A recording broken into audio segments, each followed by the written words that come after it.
investment fluctuation reserve is also a reserve which is created out of profit. Partnership firm में हम काफ़ी बार investment fluctuation reserve बनाते हैं। Investment fluctuation reserve बनाने का पर्पस होता है इन्वेस्टमेंट में जो मार्केट वैल्यू और जो कॉस्ट है उसके प्राइस में जो डिफरेंस आया है उससे होने वाले लॉसेस को मीट करने के लिए। To meet the market uncertainty a reserve is created out of profit, that reserve is called investment fluctuation reserve. मैं जब छोटा था तो मैंने देखा हमारे फ्रिज के ऊपर एक स्टेबलाइजर रखा रहता था, तो बीइंग ए क्यूरियोसिटी मुझे क्वेश्चन आया कि ये स्टेबलाइजर क्या है, ये क्यों होता है। तो मेरे फादर जो कि एक इंजीनियर थे उन्होंने बताया कि ये स्टेबलाइजर जो है अगर पावर ज़्यादा आए तो उसे कम कर देता है और कम आए तो उसे ज़्यादा कर देता है, जिससे ये हमारे किसी भी इलेक्ट्रॉनिक गुड्स को जो जलने से पावर ज़्यादा ओवरलोड होने की वजह से या कम होने की वजह से बचाता है। सिमिलरली उसी तरह इन्वेस्टमेंट फ्लक्चुएशन रिजर्व भी हमारी इन्वेस्टमेंट को कम या ज़्यादा होने से बचाने के लिए एक रिजर्व बनाया जाता है। अगर हमारी इन्वेस्टमेंट की मार्केट वैल्यू कम हो जाए तो हम इन्वेस्टमेंट फ्लक्चुएशन रिजर्व से वो वैल्यू लेकर वैल्यू को दोबारा से ही हम बढ़ा देते हैं और ज़्यादा होने पर उसे कम करके हम पार्टनर्स में डिस्ट्रीब्यूट कर देते हैं।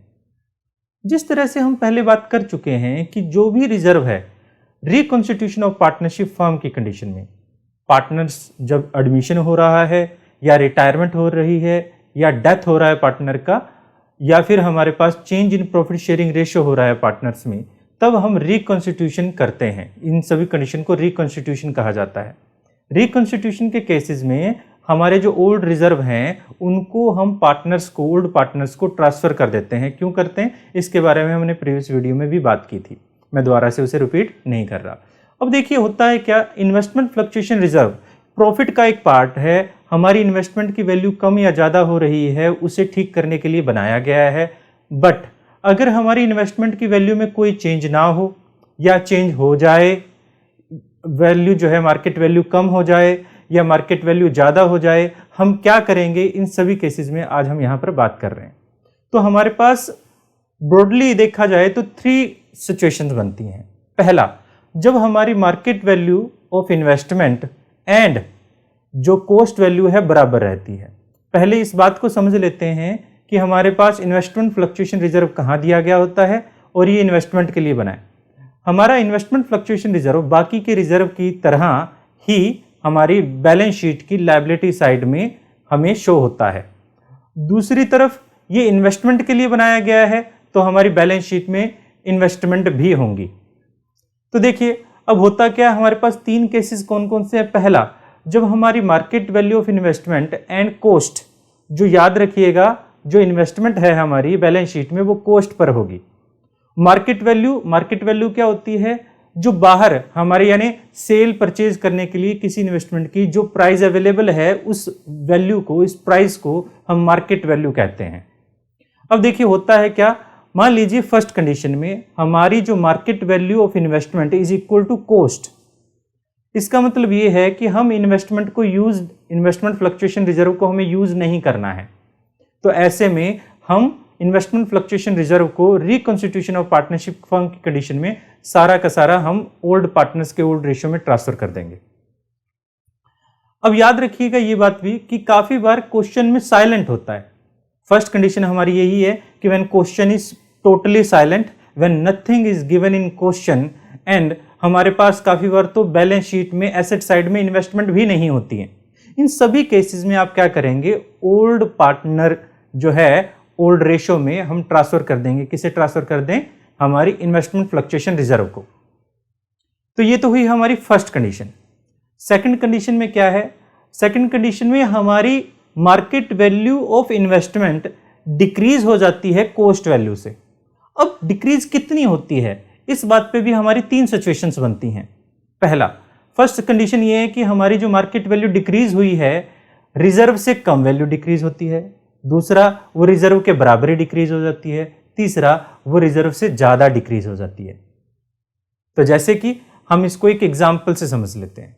मान लीजिए हमारे पास एसेट है, इन्वेस्टमेंट जो है वो एसेट साइड में हमें 5 लाख रुपीस की दिखाई दे रही है, और दूसरी तरफ हमारे पास है इन्वेस्टमेंट फ्लक्चुएशन रिजर्व जो हमें दिखाई दे रहा है 1 लाख रुपीस। फर्स्ट केस में हमारी इन्वेस्टमेंट फ्लक्चुएशन, जो इन्वेस्टमेंट की वैल्यू है, मार्केट वैल्यू है, वो मान लीजिए 4,90,000 हो जाती है, 10,000 से डिक्रीज हो जाती है। तो हम इसमें क्या करें, हम इसमें सीधा सीधा जो हमारे पास इन्वेस्टमेंट फ्लक्चुएशन रिजर्व है उसे डेबिट करेंगे 1 लाख रुपीस से, और क्रेडिट करेंगे इन्वेस्टमेंट को कितने से, 10,000 रुपीस से, क्योंकि हमारी मार्केट वैल्यू 4,90,000 है जो हमारी बुक वैल्यू से 10,000 कम है।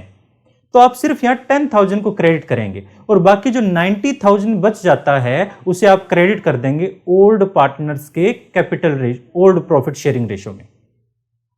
अब उसके बाद हमारे पास आता है नेक्स्ट कि हमारी इन्वेस्टमेंट की जो मार्केट वैल्यू है वो डिक्रीज हो जाती है। कितनी डिक्रीज हो जाती है, जितना रिजर्व उसके बराबर ही डिक्रीज हो जाती है। तो मान लीजिए हमारी इन्वेस्टमेंट जो है अब वो 4 लाख रुपीस की रह जाती है। अगर इन्वेस्टमेंट 4 लाख रुपीस की रह जाती है तो ऐसे में होगा क्या, क्योंकि मार्केट जो कॉस्ट वैल्यू है उससे हमारी 1 लाख रुपीस डिक्रीज हुई है, तो हम, और रिजर्व भी हमारे 1 लाख है, रिजर्व और हमारी मार्केट वैल्यू बराबर वैल्यू से डिक्रीज हुई है, तो हम यहां पर क्या करें, हम क्या करेंगे, इन्वेस्टमेंट फ्लक्चुएशन रिजर्व को डेबिट करेंगे और हमारी इन्वेस्टमेंट को क्रेडिट करेंगे, कितने से, दोनों से ही 1 लाख रुपए से। अब हमारे पास पार्टनर के कैपिटल अकाउंट में ट्रांसफर करने के लिए हमारे पास कुछ नहीं बचता है। थर्ड केस क्या है, थर्ड केस में हमारी जो इन्वेस्टमेंट की मार्केट वैल्यू है वो रिजर्व से भी ज्यादा डिक्रीज हो जाती है, लेट वो डिक्रीज हो जाती है 1,50,000, मींस अब हमारे पास 3,50,000 मार्केट वैल्यू इन्वेस्टमेंट की बची है।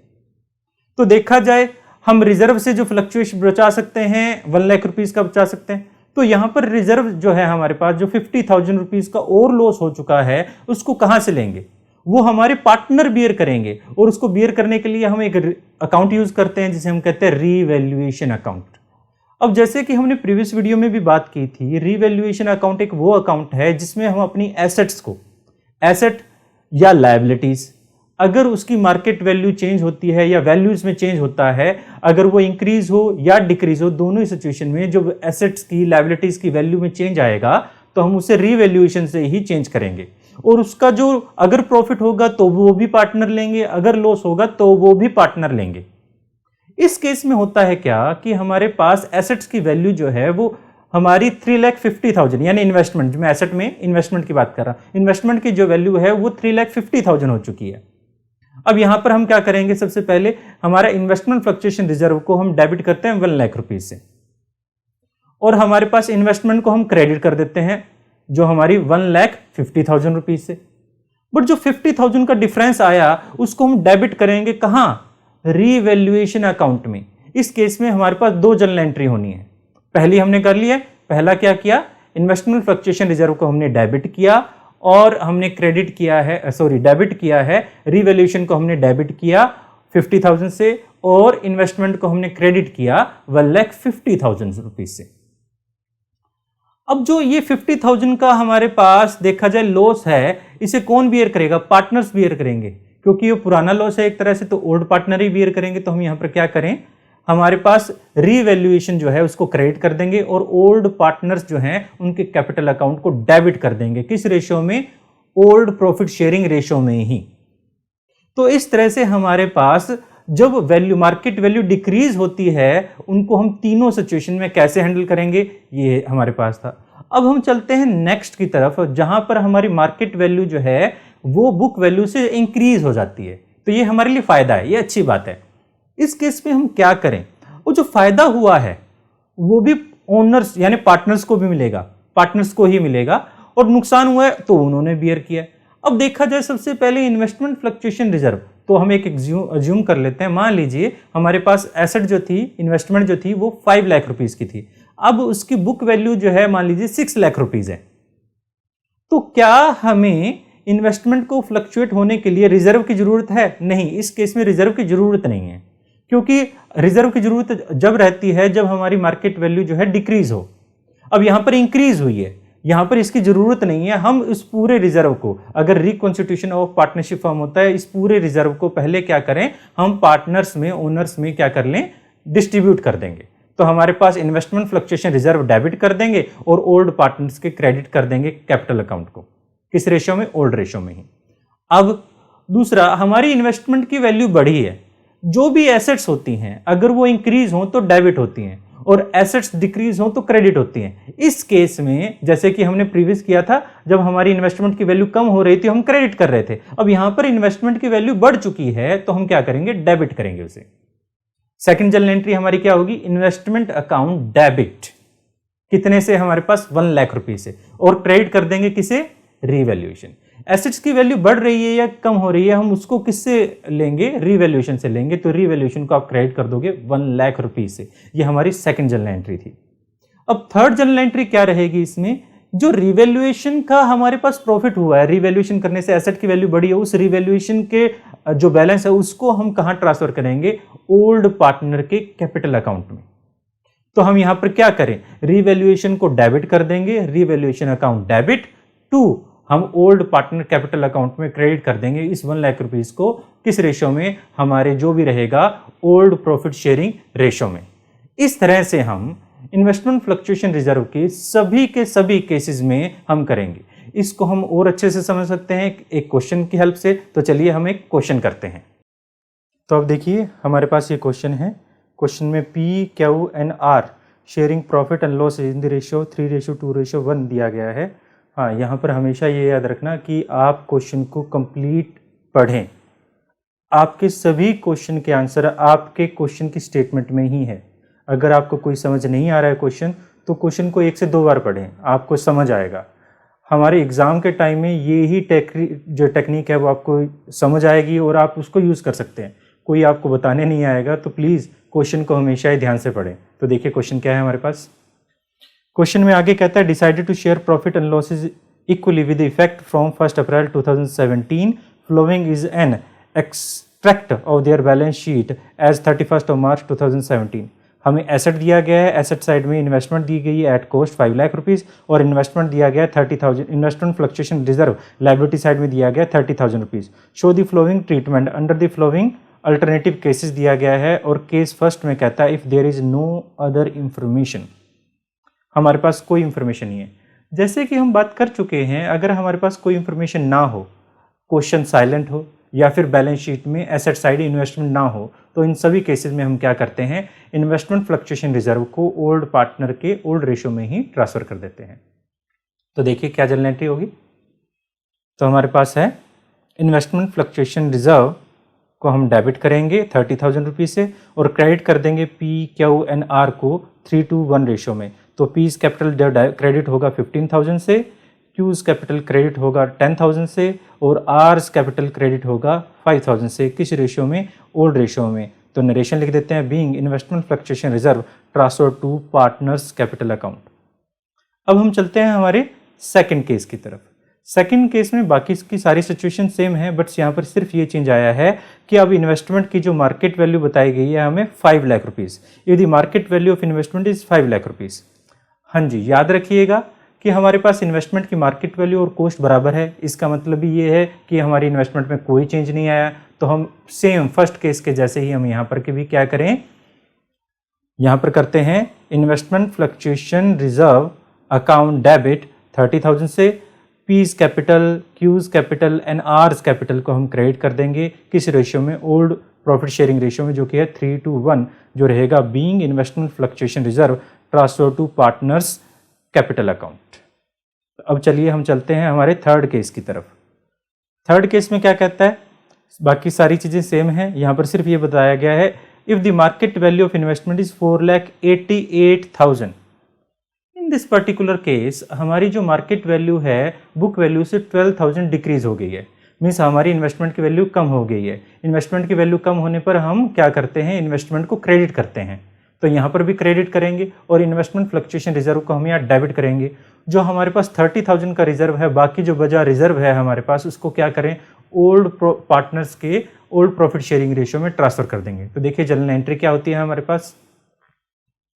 तो जर्नल एंट्री देखिए, इन्वेस्टमेंट फ्लक्चुएशन रिजर्व अकाउंट को डेबिट करेंगे 30,000 से, टू इन्वेस्टमेंट को हम 50,000 माइनस 4,88,000 यानी 12,000 को क्रेडिट कर देंगे और P's capital, Q's capital and R's capital बाकी का जो बच जाता है हमारे पास उसको इस रेशियो में ट्रांसफर कर देंगे, जो कि है 3:1, जो कि ओल्ड रेशियो है। तो हम कर देते हैं being excess investment fluctuation reserve transfer to partners capital account. तो ये हमारे पास थर्ड केस था। अब देखिए हमारे पास हम चलते हैं फोर्थ केस की तरफ। फोर्थ केस में क्या कहता है, if the market value of investment is 4,46,000। इस केस में देखिए हमारी इन्वेस्टमेंट जो है वो 54,000 से डिक्रीज हुई है और इन्वेस्टमेंट फ्लक्चुएशन रिजर्व हमारे पास कितना है, सिर्फ 30,000। तो जो 24,000 का जो डिफरेंस आया उसको कौन बियर करेगा, उसको पार्टनर्स बियर करेंगे। और ये जो चेंज आया है, मार्केट वैल्यू डिक्रीज हुई है, इसको हम कहाँ से कैसे डिक्रीज करते हैं, अकाउंट में शो करते हैं, रीवैल्यूएशन अकाउंट से शो करते हैं। तो आप इसको कैसे करेंगे, आप इस जनरल एंट्री को कैसे करेंगे, देखिए इस केसेस में दो एंट्री होगी। पहला हमारे पास जो रिवैल्यूएशन अकाउंट को हम करेंगे और दूसरा पार्टनर के कैपिटल अकाउंट में जो हमारा लॉस हुआ है उसको ट्रांसफर करने की। तो दोनों जनरल एंट्री कैसे करते हैं, देखिए क्या आता है। तो फर्स्ट जनरल एंट्री में हम क्या करें, इन्वेस्टमेंट फ्लक्चुएशन रिजर्व को आप डेबिट कर देते हैं 30,000 से और रीवैल्यूएशन को भी आप डेबिट कर देते हैं तो 24,000 से, क्योंकि हमारी इन्वेस्टमेंट की जो वैल्यू है टोटल 54,000 जो है वो डिफरेंस आया है। तो यहाँ पर 4,88,000 गलती से लिखा हुआ है, यहाँ पर 4,46,000 होना चाहिए था। तो अब हमारे पास यहाँ पर क्या करते हैं, हम जो इन्वेस्टमेंट जो हमारी रिवैल्यूएट हुई है 24,000 का लॉस हुआ है उसको हम ट्रांसफर कर देंगे पार्टनर्स कैपिटल अकाउंट में, किस रेशियो में, ओल्ड रेशियो में, जो कि है 3:1। तो नरेशन लिखने के बाद हम कर देते हैं, अब क्या रहेगा, अब हमारे पास पीज कैपिटल अकाउंट डेबिट 12,000 से, क्यूज कैपिटल अकाउंट डेबिट कर देते हैं 8,000 से और आर्स कैपिटल अकाउंट डेबिट कर देते हैं 4,000 से टू रीवैल्यूएशन। जो 24,000 था हमने उसको ओल्ड पार्टनर के ओल्ड रेशियो में ट्रांसफर किया है। अब चलते हैं, हमारी नरेशन लिख लेते हैं पहले, being transfer of loss on revaluation to partners capital account in old profit sharing ratio. अब चलते हैं हमारे फोर्थ और लास्ट केस की तरफ, फिफ्थ और लास्ट केस की तरफ। कहता है if the market value of investment is 5,06,000। Yes, ये तो अच्छी बात है हमारे लिए, हमारी मार्केट वैल्यू जो है इन्वेस्टमेंट की वो इंक्रीज हो गई है। अब ये जो प्रॉफिट हुआ है इसको ये भी पार्टनर ही लेंगे। तो सबसे पहले इस केस में हम 3 जनरल एंट्री होगी। फर्स्ट, क्योंकि हमारा इन्वेस्टमेंट फ्लक्चुएशन रिजर्व यूज नहीं हुआ है तो हम उसको पार्टनर्स को ट्रांसफर करेंगे। दूसरा, इन्वेस्टमेंट की वैल्यू बढ़ गई है उसको हम करेंगे अकाउंटिंग ट्रीटमेंट करेंगे। थर्ड, जो बढ़ी हुई वैल्यू है उसका प्रॉफिट जो है उसको ओनर को ट्रांसफर करेंगे, यानी रिवैल्यूएशन से पार्टनर को ट्रांसफर करेंगे। तो इन तीनों जनरल एंट्री को हम कैसे करते हैं, देखिए क्या रहता है। तो फर्स्ट केस में हमारे पास क्या होता है, देखिए इन्वेस्टमेंट फ्लक्चुएशन रिजर्व को आप डेबिट कर देंगे 30,000 रुपीज से और ओल्ड पार्टनर में ट्रांसफर कर देंगे पीज कैपिटल में, क्यूज कैपिटल में एंड आर्स कैपिटल में, जिस तरह से हम फर्स्ट केस में करते थे।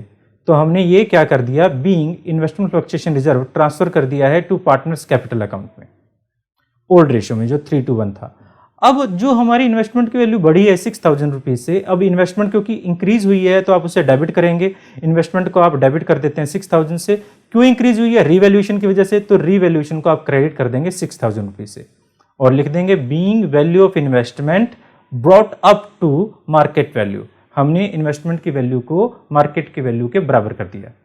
अब लास्ट जो प्रॉफिट हुआ है उसको हम रीवैल्यूएशन से ट्रांसफर कर देते हैं पार्टनर्स कैपिटल अकाउंट में, तो रीवैल्यूएशन को हम डेबिट कर देते हैं और P's capital, Q's capital and R's capital को हम क्रेडिट कर देते हैं किस रेशियो में, ओल्ड प्रॉफिट शेयरिंग रेशियो में, जो कि है 3:1।